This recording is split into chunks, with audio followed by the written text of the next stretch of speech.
जय भीम दोस्तों। आज हम बाबा साहेब डॉक्टर भीमराव अंबेडकर के जीवन की उन अनकही घटनाओं को याद करते हुए चलते हैं जो न सिर्फ उनके संघर्ष को दर्शाती हैं बल्कि हमें सिखाती हैं कि सच्चा समर्पण, सच्ची मेहनत और अटूट विश्वास क्या होता है। यह कहानी उस दौर की है जब सपने बड़े थे लेकिन रास्ते कांटों से भरे हुए थे। एक छोटा सा कमरा, छत से टपकता पानी, मिट्टी का फर्श और सिर्फ एक टिमटिमाता दीपक। इस मंद रोशनी में दो लोग बैठे हैं। एक है रमाबाई, एक साधारण पुरानी साड़ी पहने जिनके किनारे घिस चुके हैं लेकिन आंखों में अटूट विश्वास है। दूसरे हैं डॉक्टर भीमराव अंबेडकर, पुराना कुर्ता पहने, कंधे पर पैबंद लगा, सामने किताबें खुली हुई। उनके चेहरे पर थकान साफ झलक रही है लेकिन आंखों में जुनून है जो रुकने का नाम नहीं लेता। रमाबाई धीरे से कहती हैं, भीम, रात बहुत हो चुकी है, अब सो जाओ। तुम दिन रात किताबों में डूबे रहते हो, तुम्हारा शरीर जवाब दे देगा। उनकी आवाज में चिंता है लेकिन प्यार भी है। वो जानती हैं कि जिस आदमी से वो बात कर रही हैं वो सिर्फ उनका पति नहीं बल्कि लाखों लोगों का सपना है। डॉक्टर भीमराव किताब से नजरें उठाते हैं और हल्का सा मुस्कुराते हैं। थकान उस मुस्कान में कहीं गायब हो जाती है। वे कहते हैं, रमा, तुम तो जानती हो ये किताबें मेरी सांस हैं, इनके बिना मैं अधूरा हूं। ये वक्त सोने का नहीं, जागने का है। हर पन्ना मुझे कुछ नया सिखाता है, हर शब्द मुझे उस दुनिया के करीब ले जाता है जहां हमारे लोग बिना डरे, बिना भेदभाव के जी सकें। उनकी आवाज में दृढ़ता है लेकिन उसमें गहरा दर्द भी छिपा है। रमाबाई गहरी सांस लेती हैं। उनकी आंखें कमरे के कोने की ओर जाती हैं जहां उनके बच्चे एक पतली चटाई पर सो रहे हैं। वो धीरे से कहती हैं, मैं समझती हूं भीम, लेकिन घर का क्या? 2 दिन से चूल्हा ठंडा है, बच्चों को भूखे सुलाया है, बाजार में उधार देने वाला भी अब मुंह फेर रहा है। उनकी आवाज में शिकायत नहीं बल्कि एक सच्चाई है जो वे डॉक्टर भीमराव के सामने रख रही हैं। डॉक्टर भीमराव का चेहरा गंभीर हो जाता है। वे किताब बंद करते हैं और उठकर रमाबाई के पास जाते हैं।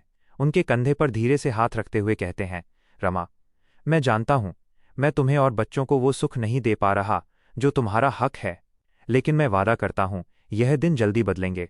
तुमने मेरे हर कदम पर साथ दिया, जब समाज ने मुझे ठुकराया, जब लोग मेरे नाम के आगे सिर्फ मेरी जाति देखते थे, तब तुमने मुझे हिम्मत दी। तुम्हारी वजह से मैं आज यहां तक पहुंचा हूं। उनकी आवाज में कृतज्ञता है। रमाबाई उनकी ओर देखती हैं। उनकी आंखें नम हैं लेकिन वो मुस्कुराती हैं। वो कहती हैं, शिकायत क्यों करूं? मैंने तो उस दिन ही ठान लिया था जब हमारी शादी हुई थी। तुम सिर्फ मेरे पति नहीं, तुम एक मकसद हो। तुम जो लड़ाई लड़ रहे हो वो सिर्फ तुम्हारी नहीं, मेरी भी है, हमारे बच्चों की है, उन लाखों लोगों की है जिन्हें समाज ने हाशिए पर छोड़ दिया है। उनकी आवाज में गर्व है, एक ऐसी ताकत जो मुश्किलों को भी छोटा बना देती है। बाहर बारिश तेज हो गई है। कमरे की छत से पानी टपकने की आवाज आ रही है। रमाबाई उठती हैं, एक पुराना टूटा हुआ बर्तन लेती हैं और उसे छत के नीचे रख देती हैं ताकि पानी जमीन पर न गिरे। वो ये सब इतनी सहजता से करती हैं जैसे ये उनका रोज का काम हो, लेकिन इस छोटे से काम में उनकी पूरी जिंदगी छुपी है। वो हर मुश्किल को चुपके से संभाल लेती हैं ताकि डॉक्टर भीमराव अपने सपनों पर ध्यान दे सकें। डॉक्टर भीमराव मेज पर रखी किताब की ओर देखते हैं। वे कहते हैं, रमा, जब मैं कोलंबिया यूनिवर्सिटी में पढ़ रहा था तब वहां की ठंडी रातें मुझे आज भी याद हैं। मेरे पास खाने को कुछ नहीं होता था। कई बार तो मैं सिर्फ पानी पीकर सो जाता था, लेकिन उन रातों में तुम्हारे पत्र मेरे साथ थे। तुमने हर पत्र में मुझे हिम्मत दी। तुमने लिखा था कि तुम मेरा इंतजार कर रही हो, तुम्हें मुझ पर यकीन है। उनकी आवाज में पुराना दर्द उभरता है लेकिन रमाबाई के लिए गहरा प्यार भी है। रमाबाई हल्का सा हंसती हैं। वे कहती हैं, और तुमने एक बार लिखा था कि मेरे पत्रों में मिर्च मसालों की खुशबू आती है।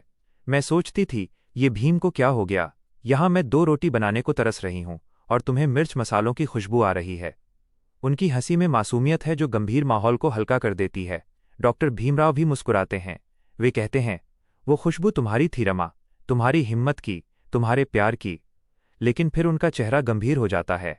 वे किताब उठाते हैं और कहते हैं, रमा, ये किताबें मेरे हथियार हैं। मैं चाहता हूं कि हमारे लोग पढ़ें। मैं चाहता हूं कि हर दलित बच्चा स्कूल जाए, हर औरत को सम्मान मिले, हर इंसान को बराबरी का हक मिले। लेकिन इसके लिए मुझे और मेहनत करनी होगी। मुझे समाज के उस ढांचे को तोड़ना होगा जो हमें सदियों से जकड़े हुए है। उनकी आवाज में जुनून है, एक ऐसी आग जो बुझने का नाम नहीं लेती। रमाबाई उनका हाथ पकड़ती हैं। वे कहती हैं, मैं तुम्हारे साथ हूं भीम, चाहे कितने दिन भूखे रहना पड़े, चाहे लोग हमें कितने ताने मारें। तुम जो कर रहे हो वो सिर्फ हमारे लिए नहीं, उन लाखों लोगों के लिए है जिनकी आवाज कोई नहीं सुनता। मैं जानती हूं तुम बोर्डिंग लाओगे, जब हमारे बच्चे बिना डर के जी सकेंगे। उनकी आंखों में आंसू हैं, लेकिन वो आंसू कमजोरी के नहीं बल्कि विश्वास के हैं। उस टिमटिमाते दीपक की रोशनी में डॉक्टर भीमराव रमाबाई को गले लगाते हैं। वे धीरे से कहते हैं, रमा, तुम मेरी वो आग हो जो कभी बुझती नहीं। तुम्हारे इस समर्पण की वजह से मैं हर रोज उठता हूं और लड़ता हूं। मैं तुम्हें वादा करता हूं, एक दिन मैं तुम्हें वो दुनिया दिखाऊंगा जहां कोई भेदभाव नहीं होगा, जहां हर इंसान को सम्मान मिलेगा। उनकी आवाज में एक सपना है जो सिर्फ उनका नहीं बल्कि पूरे समाज का है। रमाबाई उनकी बाहों में सिर टिका देती हैं। वे धीरे से कहती हैं, मुझे यकीन है भीम, तुम वो दिन जरूर लाओगे। मैं तुम्हारे साथ हूं, आज भी और हमेशा। कमरे में एक शांति है, जैसे वो जानती हों कि ये मुश्किलें अस्थायी हैं, लेकिन उनका प्यार और विश्वास हमेशा रहेगा। बाहर बारिश अब धीमी हो चुकी है। कमरे में सन्नाटा है। सिर्फ दीपक की लौ हल्के से टिमटिमा रही है, जैसे वो भी इस पल की गवाह बनना चाहती हो। ये वो पल है जो इतिहास में शायद कहीं दर्ज नहीं हुआ, लेकिन यही वो पल है जिसमें डॉक्टर भीमराव को ताकत मिली, जिसके बूते उन्होंने एक नई दुनिया की नींव रखी। रमाबाई और डॉक्टर भीमराव की ये कहानी हमें सिखाती है कि सच्चा प्यार वो नहीं जो सिर्फ अच्छे वक्त में साथ दे, बल्कि वो है जो मुश्किलों में भी डटकर खड़ा रहे। रमाबाई ने न सिर्फ एक घर चलाया बल्कि एक क्रांति को जन्म दिया। उनकी सादगी, उनका बलिदान वो चट्टान थी जिस पर डॉक्टर भीमराव ने अपने सपनों का महल बनाया। जब भी आप बाबा साहेब के बारे में सोचें तो उनके संविधान को याद करें, उनके भाषणों को याद करें, लेकिन उस औरत को भी याद करें जिसने उनके हर कदम पर साथ दिया। उस औरत को जिसने भूख, गरीबी और समाज के तानों को हंसकर झेल लिया ताकि बाबा साहेब अपना मकसद पूरा कर सकें। उस औरत का नाम था रमाबाई। अब हम बाबा साहेब के जीवन की एक और घटना की ओर चलते हैं। ये कहानी उनकी पत्रकारिता की है, उस दौर की जब उन्होंने अपनी मेहनत, अपने खून पसीने से अखबार शुरू किए। यह कहानी मूकनायक जनता और प्रबुद्ध भारत की है। ये अखबार सिर्फ कागज के पन्ने नहीं थे, बल्कि उन लाखों लोगों की आवाज थे जिन्हें समाज ने चुप कर दिया था। कल्पना कीजिए, छोटा सा कमरा, रात का समय, दीपक की मंद रोशनी में मेज पर कागज बिखरे पड़े हैं।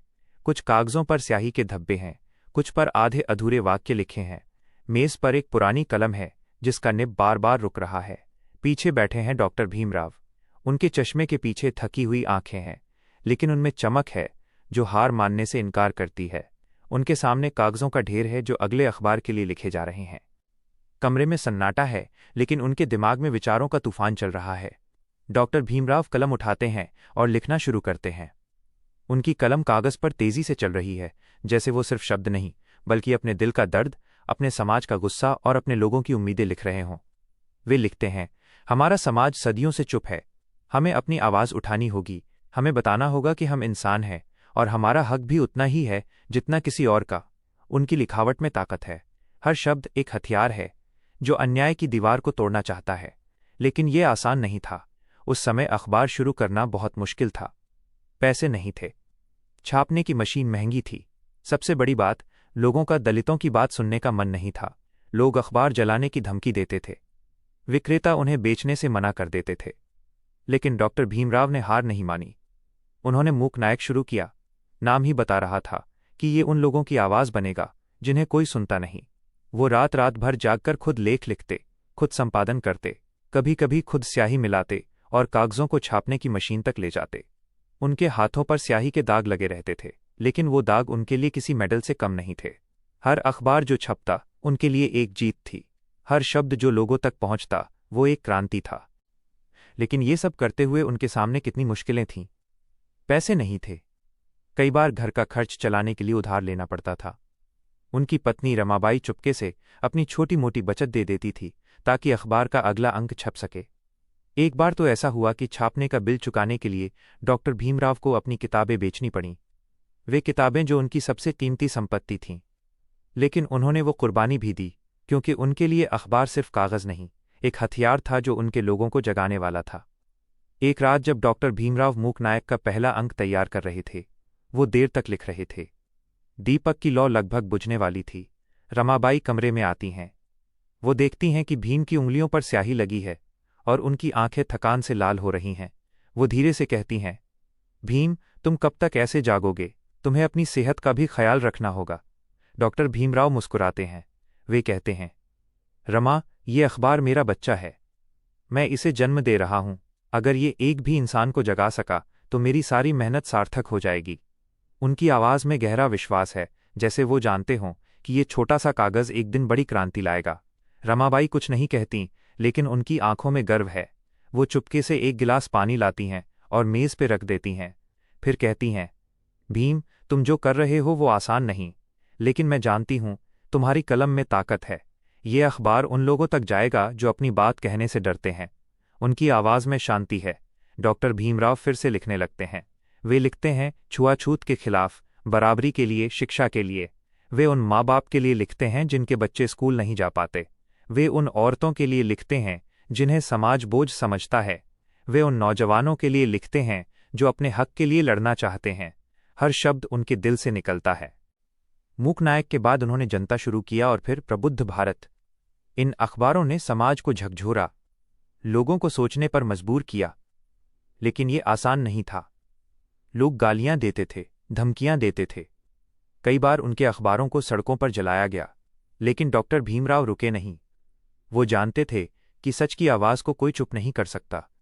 उनकी कलम की स्याही में वो ताकत थी जो एक दिन समाज को बदल देगी। कमरे में सन्नाटा है। दीपक की लौ हल्के से टिमटिमा रही है, जैसे वो भी उनकी मेहनत की गवाही लेना चाहती हो।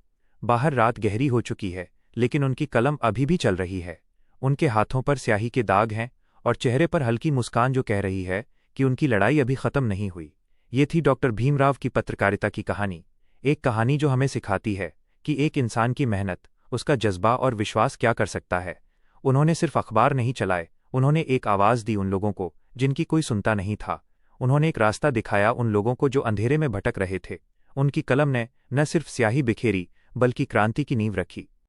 अब हम बाबा साहेब के जीवन की एक और महत्वपूर्ण घटना की ओर बढ़ते हैं। यह कहानी उनके लंदन वाले संघर्ष की है। उस वक्त की जब वो लंदन की ठंडी सड़कों पर एक अनजान देश में अपने सपनों को जिंदा रखने के लिए जूझ रहे थे। यह कहानी उनके रसोई के काम की है। एक ऐसे काम की जिसे उन्होंने अपने आत्मसम्मान के साथ जोड़ा ताकि उनकी पढ़ाई का सपना टूट न जाए। कल्पना कीजिए, लंदन का घना कोहरा, सड़कें धुंधली, एक छोटा सा रेस्तरां, अंदर रसोई में धुआं उठ रहा है। गर्मी और मसालों की खुशबू हवा में तैर रही है। रसोई के कोने में खड़े हैं एक जवान नौजवान, पुराना कोट पहने, चेहरा थकान से भरा, लेकिन आंखों में चमक है जो हार मानने से इनकार करती है। वो कोई और नहीं, डॉक्टर भीमराव अंबेडकर हैं। वे एक बड़े बर्तन में कुछ पका रहे हैं। उनके हाथों पर तेल के छींटे हैं और माथे पर पसीने की बूंदें। रसोई का मालिक, एक सख्त मिजाज अंग्रेज, बार बार चिल्लाता है, जल्दी करो, ग्राहक इंतजार कर रहे हैं। लेकिन डॉक्टर भीमराव चुपचाप काम करते रहते हैं। उनकी उंगलियां तेजी से चल रही हैं, कभी सब्जियां काटते, कभी आटा गूंथते, कभी आग को हवा देते। लेकिन उनके दिमाग में कुछ और चल रहा है। वो अपनी पढ़ाई के बारे में सोच रहे हैं, उन किताबों के बारे में जो उनकी छोटी सी किराए की कोठरी में इंतजार कर रही हैं। वो अपने देश के बारे में सोच रहे हैं, अपने लोगों के बारे में जिनके लिए वो एक दिन कुछ बड़ा करना चाहते हैं। उस समय लंदन में पढ़ाई करना किसी सपने से कम नहीं था, और डॉक्टर भीमराव के लिए तो ये और भी मुश्किल। उनके पास पैसे नहीं थे। बड़ौदा रियासत से जो थोड़ा पैसा मिला था वो जल्दी खत्म हो गया। किराया, किताबें, खाना, जेब खाली थी। कई रातें ऐसी जब सिर्फ पानी पीकर सो गए। कई दिन ऐसे जब एक वक्त का खाना भी नहीं। लेकिन वे टूटे नहीं। उन्होंने फैसला किया कि कोई भी ईमानदार काम करेंगे ताकि पढ़ाई न रुके। यहीं से शुरू हुआ उनका रसोई का काम, एक छोटे रेस्तरां में जहां दिन रात मेहनत करनी पड़ती थी। सुबह जल्दी उठते, किताबों को एक बार देखते जैसे उनसे वादा कर रहे हों कि जल्दी लौट आएंगे। फिर रेस्तरां पहुंचते, घंटों खड़े रहना पड़ता, आग की गर्मी में पसीना बहाना पड़ता, ग्राहकों की शिकायतें सुननी पड़ती। लेकिन वे कभी नहीं झुके। मन में बार बार दोहराते, ये काम मेरे सपने का हिस्सा है, मुझे मेरे मकसद तक ले जाएगा। एक रात की बात है, रेस्तरां में ग्राहक बेसब्री से खाना मांग रहे थे। रसोई में हड़कंप मचा था। डॉक्टर भीमराव तेजी से काम कर रहे थे। तभी मालिक चिल्लाया, तुम फिर भी धीमे हो रहे हो, अगर खाना समय पर नहीं गया तो वेतन काट लूंगा। डॉक्टर भीमराव चुप रहे, जवाब नहीं दिया, लेकिन मन में तूफान चल रहा था। वो सोच रहे थे, मैं यहां रसोई में खड़ा हूं, लेकिन एक दिन मैं अपने लोगों के लिए कानून लिखूंगा। मैं उनके हक की बात करूंगा। ये वक्त मेरा इम्तिहान है और मैं इसे पास करूंगा। उनकी आंखों में आग थी जो रसोई की आग से भी ज्यादा तेज थी, उस रात काम खत्म होने के बाद वे बाहर निकले। लंदन की सड़कें सुनसान, ठंडी हवा चेहरे को छू रही थी, हाथों पर तेल के दाग, कपड़ों में मसालों की गंध। लेकिन वे रुके, आसमान की ओर देखा और धीरे से कहा, मैं हार नहीं मानूंगा। ये काम मेरे आत्मसम्मान को नहीं छीन सकता, ये मुझे और मजबूत बनाएगा। उनकी आवाज में गहरा विश्वास था। वे अपनी छोटी कोठरी में लौटे। वहां टूटी चारपाई पर किताबें रखी थीं। थके हुए थे, पैर दुख रहे थे, लेकिन दीपक जलाया, किताब खोली और पढ़ना शुरू किया।